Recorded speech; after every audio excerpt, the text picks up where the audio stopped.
श्री गणेशाय नमः। श्री सरस्वत्यै नमः। श्री गुरुभ्यो नमः।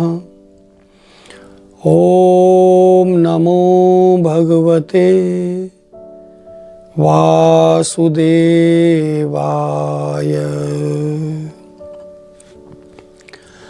नारायणं नमस्कृत्य नरं चैव नरोत्तमं देवीं सरस्वतीं व्यासं ततो जयमुदीरयेत्। कृष्णाय वासुदेवाय हरये परमात्मने प्रणतक्लेशनाशाय गोविन्दाय नमो नमः। शान्ताकारं भुजगशयनं पद्मनाभं सुरेशं विश्वाधारं गगनसदृशं मेघवर्णं शुभांगं लक्ष्मीकान्तं कमलनयनं योगिवृद्ध्यानगम्यं वन्दे विष्णु भवभयहरणं सर्वलोकैकनाथं। बोलिए लक्ष्मी नारायण भगवान की जय। पद्म पुराण की जय। व्यास भगवान की जय। गंगा मैया की जय। गौ माता की जय। भारत माता की जय। माघ मास महात्म की जय। जय जय श्री राधे। जय जय श्री राधे। जय जय श्री राधे श्याम। सभी को जय श्री राम, जय श्री राधे। आइए माघ महात्म्य की इस पावन कथा रूपी ज्ञान गंगा के छठे अध्याय रूपी इस गंगा की धारा में हम सब मिलकर गोते लगाएं। कल की कथा में श्री दत्तात्रेय जी महाराज ने राजा शस्त्रार्जुन को बड़ा सुंदर आख्यान सुनाया और जिसके माध्यम से उन्होंने माघ स्नान की महिमा, माघ स्नान से क्या पुण्य की प्राप्ति होती है और कैसे तीर्थों में पुण्य की जगह पाप हो जाते हैं वो भी बताया। और माघ स्नान की असीम महिमा का वर्णन किया और जिसमें तिलोत्तमा नाम की ब्रह्मा जी की जो पुत्री बनी एक ब्राह्मणी, उसकी कथा का आख्यान सुनाया। आइए कथा के षष्ठम अध्याय में पुनः चलते हैं हम आप सभी मिलकर श्री दत्तात्रेय जी के चरणों में, जहां श्री दत्तात्रेय जी महाराज राजा शस्त्रार्जुन को कहने लगे कि हे राजन, अब मैं और तुम्हें माघ स्नान के विषय में एक प्राचीन आख्यान सुनाता हूँ, जिसे सुनकर तुम्हें बहुत आनंद की प्राप्ति होगी और बहुत पुण्य की भी प्राप्ति होगी। सतयुग में धन धान्य से संपन्न नैवेद्य नाम के नगर में कुबेर के समान एक धनी हेमकुंड नाम का एक वैश्य निवास करता था। हेमकुंड नाम का वैश्य था, बड़ा कुलीन था, धर्मात्मा था, शुभ कार्य करने वाला था। उसने अपने व्यवसाय वृद्धि करके बहुत धन कमाया और करोड़ों असरफियां एकत्रित कर ली।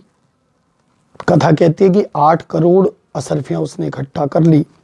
इतना अर्जन करने के बाद भी कहते हैं कि जितना पेड़ फलदार होता है उतना ही वो झुका हुआ होता है।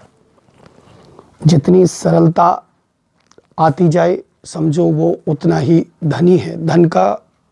धनवान होने का अर्थ केवल बाहर के धन से, रुपये पैसे से नहीं होता।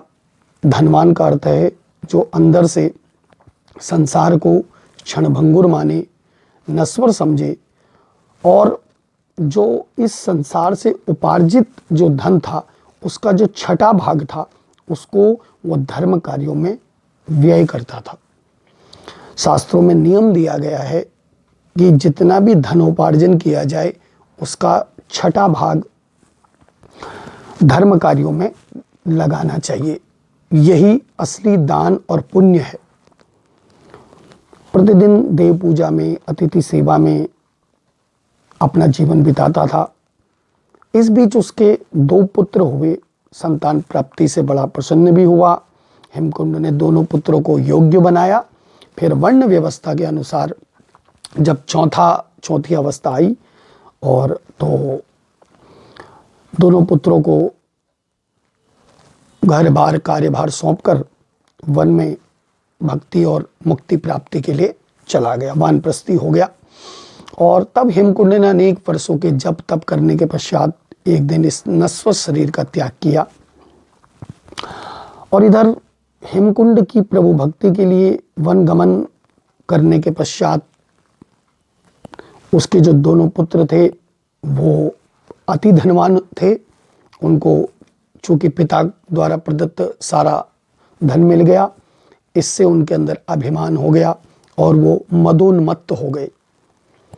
जब बिना मेहनत के, बिना किसी उसके धन आता है तो पद मिले और मद ना आए। तुलसीदास जी कहते हैं ऐसे तो कोई बिरले होते हैं जिन पर भगवान की कृपा होती है, जिनको पद प्राप्ति होके मद ना आए। तो अभिमान में आ गए दोनों पुत्र और अनेकों निंदनीय आचरणों को करने लगे। पापाचार दुर्व्यसनों में लिप्त हो गए और निंदित आचरण कर माता का तिरस्कार करने लगे, अनादर करने लगे, बड़े पूज्यों का अपमान करने लगे, धर्म से पूर्णतः विमुख हो गए। पापाचारी, वैश्यागामी, मद्यपाई, जुआरी, परस्त्रीगामी और जितने भी इस दुनिया में संसार में जो भी निंदनीय कर्म बताए गए हैं वो सब करने लगे। रात भर वैश्याओं के घरों में रहते थे, नित्य संगीत मद्यपान में गुजारते थे। सारा व्यवसाय भी उन्होंने अपना बंद कर लिया और फिर स्वेच्छाचारी निरंकुश जीवन जीने लगे। बिना कार्य के पापाचार में यदि धन व्यय होगा और फीडबैक नहीं होगी तो कितने दिन धन चलेगा। चाहे कितना भी धनों कुबेर का खजाना क्यों ना हो, वो भी समाप्त हो जाता है। इस प्रकार धन धीरे धीरे घर में रखा हुआ सब समाप्त होने लग गया। अब उनके पास कुछ भी नहीं बचा तो पूरी तरह वो कंगाल हो गए। धनहीन कंगाल हो गए तो फिर चोरी करने लगे। साहूकारों का कर्ज हो गया, सारी नगरी में उनकी निंदा होने लगी। तब उनका रहना भी कठिन हो गया और दोनों भाई नगर छोड़कर वहां से भाग गए।